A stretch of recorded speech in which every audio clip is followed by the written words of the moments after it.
Hey y'all, what's up? Thanks for listening to You Had Me at Black. I'm Brittany Abrahams, and I'm bringing you a story from Jordana. After the end of an important relationship, Jordana sunk into a dark place and stopped making music. One night, at a party, she accepted a gift that pushed her in ways she never anticipated. Check it out. I want you to breathe all this in,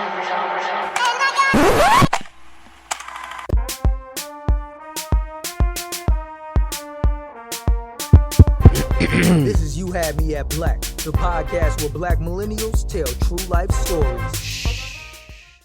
It's summer of 2016, and I am going through a relatively rough time. In my life, I had been working profusely as a musician and journalist, just getting off a book tour, and ended up having to separate from some really important relationships that really devastated me at the time.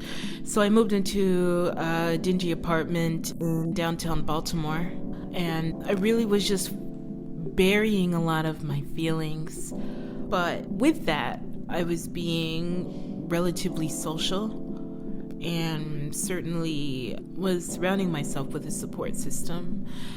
During that time, I was invited to a birthday party potluck, and I got there, and it was a lot of dancing and conversation. So by the time the party was winding down, I was sitting at a table with a couple of other friends who were playing guitar, and there was one guitar being passed around between two friends who were at the table, and nonchalantly the guitar gets passed to me.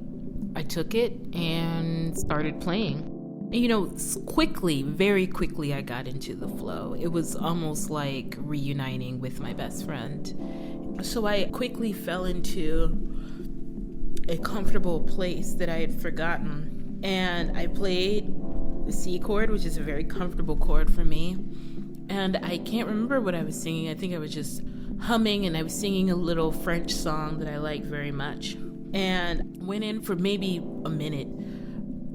Had a beautiful, thick, moody sound, and it was a really nice guitar, not necessarily because it was expensive or fancy, but because it had a great tone. And then I opened my eyes slowly just to kind of see what was going on, and there were 6 humans standing in front of me. They go, "Wow, Jordana," and they were just like, "You need to play a gig? We'll give you a guitar." For me, at that very moment, I had a choice to say no or to accept the gift. I did have apprehension to say yes because I didn't even realize what I was doing when that guitar was passed to me, and I stretched my arms out and I took it into my hands. But I was so humbled by everybody's reaction, and I made a choice to accept the guitar, because I knew it was important to my friends. And when I went into that little trance, it was a comfortable place. So it definitely did take a bit of personal vulnerability for me to say, okay.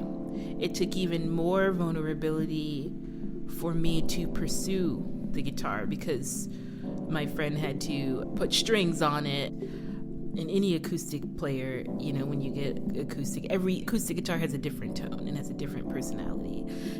After the party ended, I went home, and a few days later, I followed up and texted my friend and said, "Hey, you know, I'd like to pick up the guitar."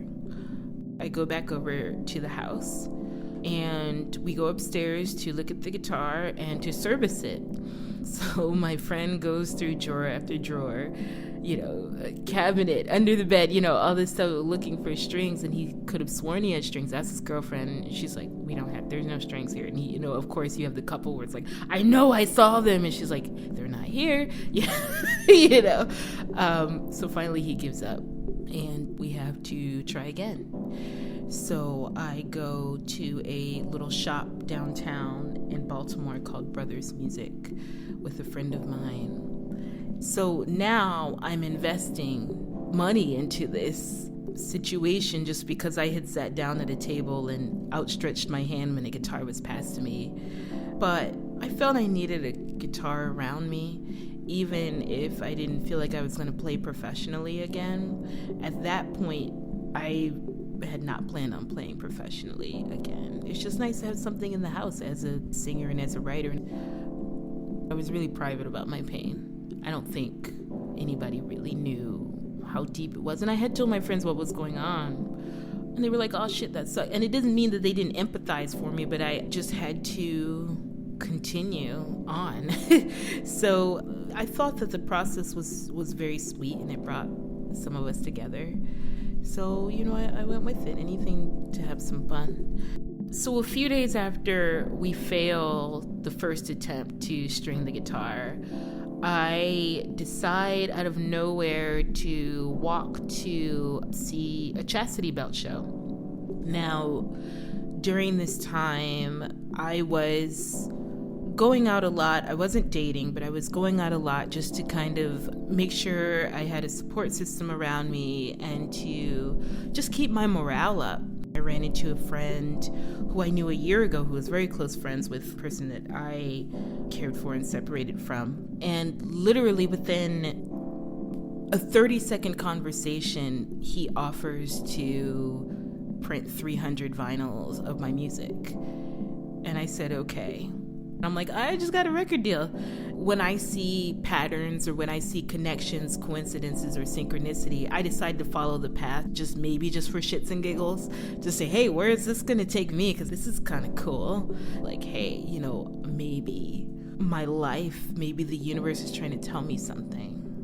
So the next step was to go into the studio. So I had to write a song. And that came to me while walking down the street in my neighborhood.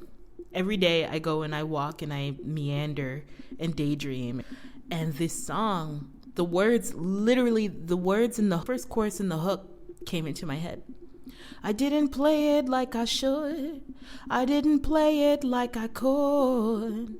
I didn't do everything right. Could have been more polite. And I've been around,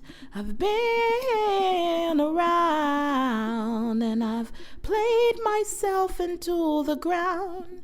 I didn't play it like I could, right? The whole thing. That was literally, and I was like, oh, that's great. It reminded me of this loungy, like Lee Hazelwood, Frank Sinatra, like type of thing. So I stop in the middle of the sidewalk and I record it and I sing it over. And I take it into the studio. So I'm in the studio and things go really well. It takes about 3 or 4 sessions for us to complete. Throughout this time, I do start realizing there's always this level of internal struggle. So I emailed Dave, the amazing songwriter. I was just like, this music is changing my life. And Dave was just like, how Malcolm X said, we didn't fall on Plymouth Rock fell on us. But it came upon me. So I, don't know what it wants, what to give it, why it's here. And, I'm feeling resentful. I'm feeling stressed out. I started feeling kind of, what is this for? And what is this music trying to do? What is it saying to me? Because I don't know if I want this. And that's where, the elder musician was just like, just do what you have to do, make your decisions and push through. So at that moment, the pressure and the resentfulness left. So the record deal turns into a tour management deal. And I decide to go on tour. The opportunity came when I booked a ticket to Berlin for my birthday. And I had just messaged some friends, I said, well, hey, why don't I make a little bit of cash while I'm out there? Again, I'm a workaholic, I'm a weirdo. And a friend of mine in Poland, Warsaw, Poland, was like, yeah, come out, play a show. I said, cool, word. I ended up getting a gig in Warsaw, in Munich, which I did have to later cancel, but it was an honor to get offered that. And I got a lecture opportunity at the University of Leicester in UK, which is 2 hours outside of London. So I said, okay, cool, let's do this. I booked a number of local events, writing lectures, one music gig, and decided to go to the Bay Area, which is my second home. So I was able to seamlessly kind of book a number of events pretty quickly. And it got bigger and bigger and bigger and bigger as opportunities started to roll in. How did the opportunities start rolling in? It really is that level of when I put myself out there and make it clear that I'm ready. People are very loving. So I felt very supported, and I've always had a following in Europe and was never able to go out there. So it came together all because I accepted a guitar. Literally, all because I allowed music back into my life. I do consider that probably to this date, I've done a lot of things, but that was probably one of the bravest things that I've done. And the point of me telling this story is to particularly encourage the Black community that friendship is real and that we, as a very prideful culture, need to learn how to say yes. Sometimes, especially Black women, we're so strong. We don't want to admit that we need help and that we're hurting. And sometimes, all humans, we repress ourselves and we get stuck because of a heartbreak or because of something that has hurt our self-esteem or our self-worth. So the process that I went through was a path of the heart and learning how to open my heart. And I had to open my heart and myself up to a number of people and opportunities to bring true growth into my life. Thanks for listening to You Had Me at Black. Be sure to check out this episode's description for musical credits. And if you like what you just heard, head to youhadmeatblack.com/B-side to subscribe to our newsletter and unlock access to exclusive videos, behind-the-scenes interviews, and specially curated music. That's youhadmeatblack.com/B-side. Peace.